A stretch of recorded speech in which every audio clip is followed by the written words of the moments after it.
TV. We are here at Movida at St. James Power Station. My name is Pim. And I'm Howard. Please join us live at blogtv.sg to chat with us. Now, today we are talking about, can we afford to grow old in Singapore? It's quite an expensive town to grow old in. Let's talk to our guests about this. We have Sarah.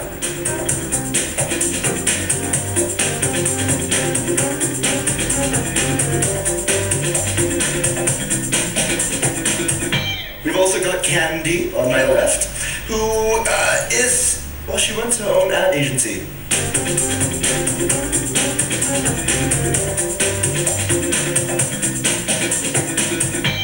And Chen Yan over there, he works in economic law and human rights.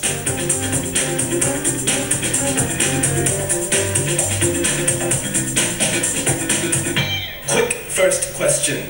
Do you want to grow old in Singapore, yes or no? Not at the moment. Undecided. Totally yes. Totally yes. Even though it's getting a bit expensive. I think that's one of the big reasons why people don't want to grow old in Singapore is the rising costs, inflation. You don't have a discount to grow old in Singapore. Yes, you get like special fat card. You have like a coupon to cut out, right? Like I'm old, right? So I did find a website called the onlinecitizen.com, which has tracked price increases over the years. And some examples of just in 2007 what has increased. The price of wholesale duck has gone up. IKEA has started charging for plastic bags. And I believe the cost of being boarded in a hospital has gone up by between 10 to 30%. It's quite a lot, and we're also expecting the consumer price index to go up like 2 to even 5% year on year. We haven't seen this sort of inflation in a while. What do you think? Is it getting too expensive to grow old in Singapore? Well, personally, cost is actually not the main concern because I think Singapore is actually one of the more affordable cities to live in compared to, say, New York, London especially, is phenomenally expensive. But by comparison, the kind of lifestyle we've got over here is much more affordable, I think, than a lot of countries. But you do worry about the cost of living in Singapore. I do. I have been here all my life, so I'm so used to before the price hike. That's right. Yeah, and how you realize that everything, the price goes up, except the paycheck, and my client's budget seems to shrink. Therefore, it is a bit of a concern for me. Yeah. And you do worry about your parents as well. Oh, totally. They're approaching 70s, and my mom is going a bit ballistic about not getting sick because she doesn't want to be a liability to her children. That is a concern, major concern. That's right. Medical bills. But, I mean, what medical bills do your parents have? I mean, they're not ill or anything at all. No, they just foresee, to put it very, not nicely, my mom says if I do fall sick, I just want to die. Wow, that's I was like, hey mom, fall sick, things like that, okay, you know what, I'm going to get insurance now. What do you think about the financial cost of retiring in Singapore? Well, definitely, as you pointed out, rising costs is obvious. All of us are experiencing in different degrees. The real issue is whether we're earning enough, or at least what we have is being kind of depleted by the rising prices, right? And I think. Sorry, I mean, are we earning enough though? Some numbers indicate that at least in the last round of inflation, it's actually higher than the increase in income year on year. That's right. So it seems to suggest that actually, but it's a very recent phenomenon. I mean, it's just 1 year to go by. I mean, if you look at it over a longer time period, increase in salaries have seemed to keep pace. Personally for you, are you having a pretty comfortable life here in Singapore? I don't make my money in Singapore. Well, not that so much there. So you go to a third world country, just get money over there. I've been working on these international issues away in Geneva, Switzerland. So I've been living abroad for a long time.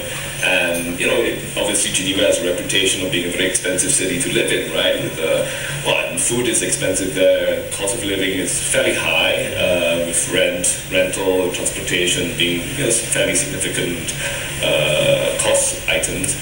But then these days when I'm comparing with Singapore, because I come back regularly, I said, actually it's not that much more expensive in Geneva, so there's a big shock. And sure, you can compare. That's how expensive Singapore is getting. Yeah, precisely. As a matter of fact, my rental in Geneva is cheaper than if I were to rent a place here. That's a bit shocking. Yeah, absolutely. Can I have the number of your house? I don't mind checking out Geneva. Since we've been talking about inflation a little bit, actually I'd like to make a call to Alvin Liu, who's an economist with Standard Chartered Bank. And he can talk to us a little bit about inflation. welcome to Blog TV. So you're an economist for Standard Chartered Bank, and we thought we'd get your opinion on inflation. And what is the rate of inflation now, and what do you predict it to be in the near future? I think currently in the last few months, inflation has been fairly high. I think the last month it was at 4.2%. In the past, maybe since 2000 to 2005, right, inflation has been fairly low, averaging maybe 1 to 2%, or even lower sometimes. In fact, there were years, I think there was 1 or 2 years where prices were actually falling. And this coming year, we are likely to see inflation much higher than usual. Probably around, we are expecting it slightly more than 4%. So this is much higher than what we have seen in the past, probably 10 to 20 years. Should the average person be worried about inflation rising at a higher rate now? When you look at the things that are increasing, right, like transport costs, food costs, yes, the average person would have should have some concerns. But I guess a lot of things, right, like food prices, for example, right, it's not just increasing in Singapore, it's increasing everywhere, be it in our neighboring countries, be it in Europe, in Japan as well, and it's a global development actually. So you're saying these are things that we have to deal with, and probably like when you see the government coming out with measures like the NTUC freezing prices for fixed items, some fixed items for at least 6 months for this year, it will go some way to help the low income group. Great, thanks for joining us on Blog TV, Alvin.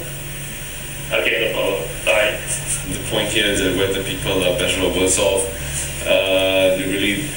at least the numbers seem to indicate that inflation hitting the low income group more than the high income group. But having talked about your parents already, listening to the Standard Chartered economist, how does that make you feel?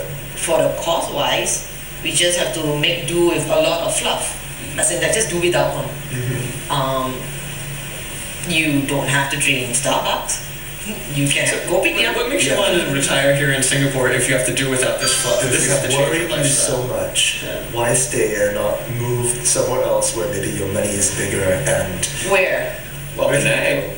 Okay. Penang is very cheap and you still get all the amenities which I grew up with. Want to go Penang? Want to pack up and head up north? Not really.